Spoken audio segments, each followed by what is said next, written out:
Sejam bem-vindos, professor Kesi e André Breton. Nós vamos falar hoje sobre solução de equação algébrica por Newton-Raphson, unidimensional, primeiramente. Então, no sistema unidimensional, nós temos apenas uma equação e uma incógnita, e nós desejamos saber qual o valor da incógnita que satisfaz esta equação. Por exemplo, x² menos 2x igual a menos exponencial de menos x. Essa é uma equação algébrica, não linear. Então, o que a gente faz no método de Newton-Raphson é isolar tudo de um lado da equação e deixar o outro lado igual a zero. Podemos, então, definir uma função f de x como sendo a expressão que foi definida ali em cima, né, nesse exemplo. x² menos 2x mais exponencial de menos x. A raiz desta função f, x asterisco aqui, fornece a solução do problema. Então, quando f for igual a zero, nós vamos ter, e nós conhecemos o valor de x que satisfaz esse f igual a zero, ou seja, nós conhecemos a raiz da função, nós vamos saber a solução, o valor de x que satisfaz a equação. A ideia do método é mais ou menos a seguinte: nós temos aqui uma função plotada, por exemplo. Então, aqui estaria a raiz que nós desejamos encontrar. Tá? Mas, obviamente, que nós, no método, a princípio, não sabemos que essa raiz está aí. Nós estamos apenas colocando o gráfico para ilustrar. Então, basicamente, o método parte de uma estimativa inicial, um chute inicial, x0. Calcula-se em um determinado ponto função e derivada nesse ponto x0. Com isso, se constrói uma aproximação linear, que na verdade é a reta tangente à função naquele ponto, e verifica-se em que ponto esta reta cruza o zero. Este passa a ser o novo x. Então, nós tínhamos ali o x0, nós tivemos como a gente obteve o x1. E se repete o processo, ou seja, deste x1 nós calculamos o f de x1, a derivada de f de x1, traçamos a reta tangente e vemos quando essa reta tangente bate no zero, esse passa a ser o x2 e assim sucessivamente. Quando a gente para? A gente para quando a função, em valor absoluto, fica abaixo de uma determinada tolerância. O valor absoluto é porque não importa se ela será muito pequena para o negativo, ou se ela será muito pequena para o positivo. Se ela é abaixo de uma determinada tolerância, a gente acredita que a gente já atingiu a convergência. A gente também cria um critério de parada caso ele exceda o número de iterações máximo permitido, para que ele não fique em loop infinito. Bom, entrou ali na construção de uma reta tangente. Né? Então, só para ilustrar, construir uma reta. Um ponto e uma inclinação definem uma reta. Então, por exemplo, aqui a gente tem um ponto e uma inclinação. Por aqui passa uma única reta, ok?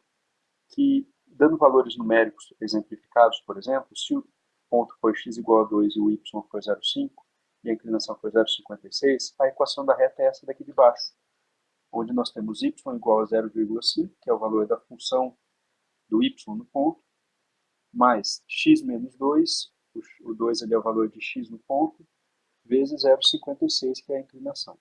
Notem, quando x for igual a 2, o y é igual a 0,5. E a derivada de y em relação a x vai ser 0,56. Ou seja, esta é a equação daquela reta que passa por aquele ponto e possui aquela inclinação. Okay? Se temos uma função, nós podemos calcular a reta tangente a um determinado ponto. Então, dado um ponto x0, nós podemos calcular a função nesse ponto x0 e a inclinação nesse ponto x0. E com isso, construir a reta tangente a este ponto da função. Observe que, por total analogia, este é o valor da função no ponto, este é o valor de x no ponto, este é o valor da inclinação da função naquele ponto. O momento em que a reta cruza o zero fornece um novo ponto de x. Então, nós pegamos e tornamos a reta igual a zero e nós vamos isolar o x dessa expressão. E vamos obter este x. Ou seja, x igual a x0 menos a função sobre sua derivada. Naquele ponto. Né? De forma interativa, o método prossegue de acordo com essa regrinha de atualização de x. K marca a iteração. Então, o x da iteração k mais 1 é igual ao x da iteração k menos a função sobre a derivada, ambas calculadas no ponto k. Vejamos sua aplicação em Excel e Scilab. Para a equação a seguir, x² menos 2x igual a menos exponencial de menos x, fornecendo como estimativa inicial x0 igual a 0,1, encontre a raiz da equação para uma tolerância na função de 1 vezes 10 a menos 6. Empregue o Excel e o Scilab. Solução. Podemos escrever a função, sua derivada e a regra de atualização. Então nós temos a função ali escrita, derivamos essa função em relação a x, nós temos esta expressão, e nós temos aqui a regra de atualização. Vamos colocar este exemplo no Excel e depois no Scilab. Em Excel, vamos definir a tolerância que foi dada no problema, 10 a menos 6. Vamos colocar aqui um contador de iterações, o valor de x, o valor da função de x, o valor da derivada de x, ok? E o passo. O passo vai ser igual menos a função sobre sua derivada, né? Como nós colocamos ali. Bem? Então, nós vamos ter a iteração 0. Vamos atualizar sempre a iteração seguinte como anterior mais 1.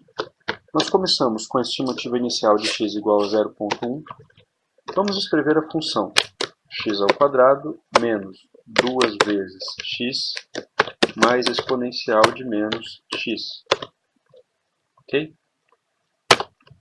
Vamos escrever a derivada 2 vezes x menos 2 menos a exponencial de menos x. Ok? Esta é a derivada da função. Então o passo vai ser igual a menos a função sobre a derivada. Tudo bem? Então eu já estou inserindo o sinal de menos aqui. Tá bom? Para o x próximo vai ser o x anterior mais o passo. Nós temos aqui escrito. Então observem que aqui ficou a fórmula de x. Vamos pegar essas duas fórmulas e descer. Agora nós podemos colocar também a pergunta de convergência. Vamos perguntar se em valor absoluto, ou seja, tirando o sinal, a função está abaixo da tolerância. Vamos proteger com F4 a célula da tolerância para que ao arrastar não dê problema. Se ela estiver abaixo da tolerância, quer dizer que ele convergiu. Se não, quer dizer que não convergiu. Tá bem?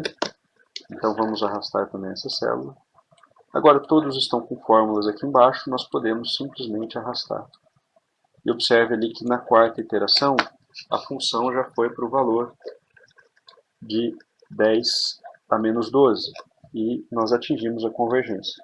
A solução do problema é esse x aqui de 0,4164. Tudo bem? No Scilab. No Scilab, vamos começar sempre com aqueles comandos clear, clc, e vamos definir aqui duas funções, f igual modelo de x. Aqui eu vou definir a função modelo por um propósito, depois eu explico o motivo. Porque nós poderíamos fazer isso mais direto, né? Ok, function df igual derivada de x, df igual 2 vezes x menos 2 menos exponencial de menos x. Tudo bem? Então, isso daqui são as funções de modelo e derivada. Vamos agora, de fato, começar o método. Vamos definir o x como sendo 0,1, que é a estimativa inicial. Vamos dar também número máximo de iterações, por exemplo, 100. Vamos fornecer aqui também a tolerância, que foi dada no problema de 1 vezes 10 a menos 6. Ok? Vamos começar o contador de iterações, de t igual a 0, e vamos começar uma variável de critério que nós vamos definir como sendo verdadeiro, porque esse critério é a variável booleana que ele vai ser modificado para verificar se ele atingiu a convergência ou não. Então vamos fazer enquanto o critério, essa variável aqui for verdadeira. Observe que nós inicializamos ela verdadeira para que ela possa entrar no loop. Então nós atualizamos x. Primeiro vamos calcular ali a função, né? f igual ao modelo de x, df igual a derivada de x, E nós vamos, de fato, atualizar o x. X igual a x menos f sobre df. Ok? E vamos atualizar essa variável critério. Então, essa variável critério é um booleano. Ele deve permanecer no loop enquanto o valor absoluto da função for maior do que a tolerância e o número de iterações ainda estiver abaixo do número de iterações máximas. Atualizamos o contador de iterações e, por fim, nós podemos rodar o programa, né? Observem que, ao final, nós podemos perguntar se o número de iterações é menor que o número de iterações máximas. Se isso acontecer, ele vai ter saído porque isso daqui se tornou falso. E aí, nós saberíamos por que motivo ele saiu do loop. Se ele saiu porque ele convergiu ou se ele saiu porque ele estourou o número de iterações. Vamos rodar, rodei aqui. No Scilab, se eu perguntar quem é x, é 04164, que é o mesmo valor que nós obtivemos lá do Excel. Ok? E o valor da função, 10 a menos 12, o mesmo valor que nós obtivemos do Excel. Tudo bem?